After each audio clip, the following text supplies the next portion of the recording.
యేసుక్రీస్తు నామంలో బెతస్తా విడుదల పరిచర్య తరపున మీ అందరికీ ప్రేమపూర్వకమైన వందనాలు. ఈ దిన వాక్య ధ్యానము, మేలు కలుగ చేయుటకై ఆయనను ఆశ్రయించు వారందరికీ మా దేవుని హస్తము తోడుగా ఉండును. ఎజ్రా రాసిన గ్రంథం 8వ అధ్యాయం 22వ వచనం.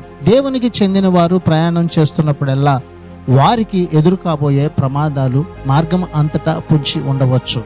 ప్రతి ప్రయాణాన్ని దేవునికి అప్పగించి మన సంరక్షణ కోసం ఆయనకు ప్రార్థన చేయడం జ్ఞానం అనిపించుకుంటుంది. ఎజ్రా ఉపదేశించిన సూత్రాలకు అతని జీవితం సరిపోతున్నది.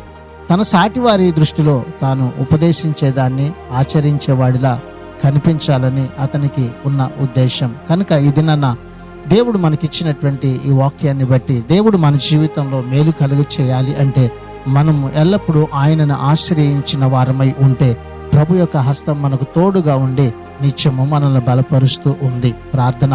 మమ్మలను మికిలిగా ప్రేమించిన మా ప్రియ పరలోకపు తండ్రి యేసయ్యా, మరొక నూతన దినాన్ని నీవు మాకు ఇచ్చినందుకు నీకు వందనాలు, స్తోత్రాలు చెల్లిస్తూ ఈ దినము నీ ప్రజల పక్షంగా అన్ని విషయాల్లో మేలు చేయడానికి నీ బిడలపై నీ బాహు బలాన్ని చాపమని, నీ దక్షిణ హస్తాన్ని చాపి శక్తి కలిగినటువంటి కార్యాలను నీ బిడల పక్షంగా జరిగించమని యేసు నామంలో ప్రార్థించి అడిగి వేడుకుంటున్నాము తండ్రి.